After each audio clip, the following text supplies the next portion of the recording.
يا نفس إن لم تظفري لا بسم اللہ الرحمن الرحیم۔ السلام علیکم ورحمۃ اللہ وبرکاتہ۔ نور ود نوری چینل میں آپ کو خوش آمدید۔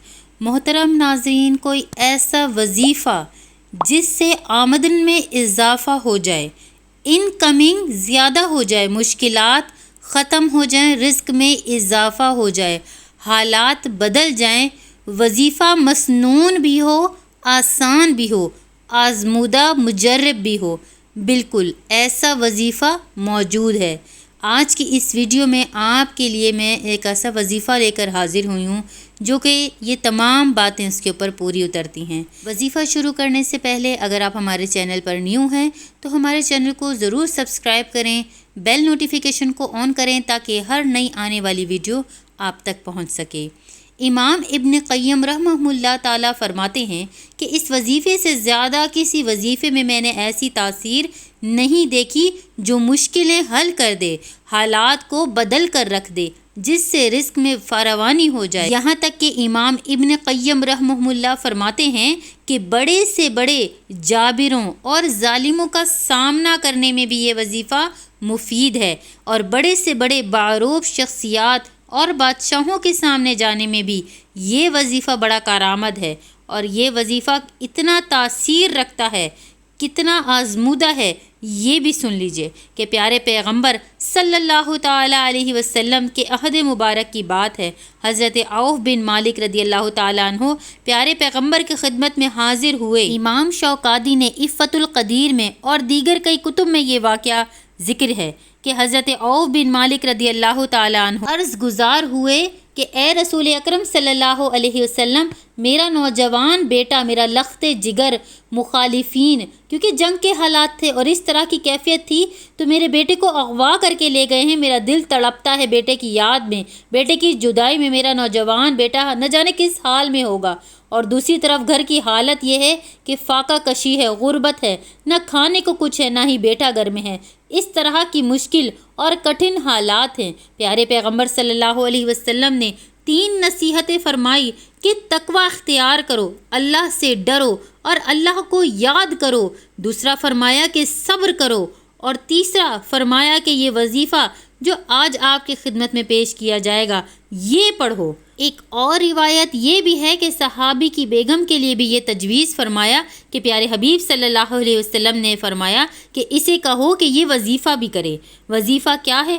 کل 6 دنوں کے بعد ایک ایسا شاندار نتیجہ آپ کے سامنے آیا کہ نہ صرف جوان بیٹا صحیح سلامت واپس آ گیا، بغیر کسی مشکل کے، بغیر کسی زخم کے جان بچا کر واپس آ گیا، نہ صرف خود واپس آیا بلکہ مخالفین جو کہ جنگ کی کیفیت میں لے گئے تھے، بعض روایات میں آتا ہے کہ اونٹ، مویشی، بکریاں وہ بھی ان کے ہانک کر لے آیا۔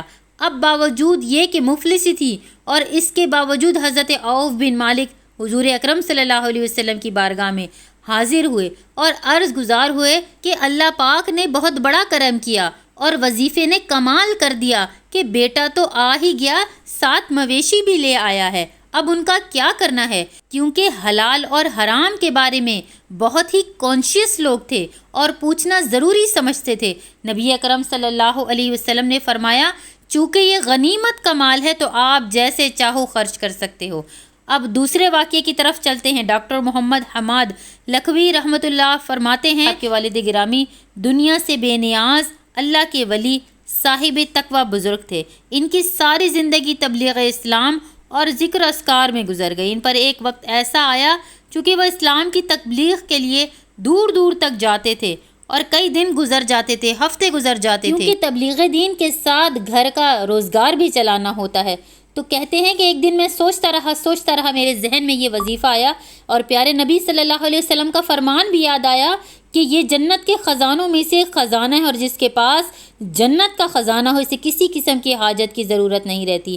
اس کے بعد پھر کبھی میرے گھر میں رزق کی تنگی نہیں ہوئی۔ وظیفہ بہت ہی آسان ہے اور آپ سب اس وظیفے کو جانتے ہیں، لیکن آج جو کمالات اور واقعات آپ نے سنے ان کی روشنی میں آپ اس کو کریں اور بالکل یکسوئی کے ساتھ اس کے ترجمے کو سمجھ کر خوب توجہ کے ساتھ یہ وظیفہ لا حول ولا قوت الا باللہ اس کا ترجمہ بھی سن لیں کہ مولا کوئی نیکی کرنے کی مجھ میں ہمت نہیں ہے اور کوئی برائی سے بچنے کی توفیق ہی نہیں ہے سوائے اس کے کہ تو مجھے توفیق عطا کر دے، یہ ہمت عطا کر دے۔ جب بندہ کہ اپنے آپ کو فنا کر کے اپنے رب کی بارگاہ میں حاضر ہوتا ہے اور اپنی میں کو ختم کر دیتا ہے کہ اے میرے مالک میں کچھ نہیں ہوں، جو بھی ہے بس صرف تیری ذات پاک ہے، جب اس کیفیت میں انسان اللہ کو پکارتا ہے، ان الفاظ کو پڑھتا ہے جو کہ توحید کا مخلص ہے، پھر یہ سارے فوائد اور برکات اس کو حاصل ہوتی ہیں۔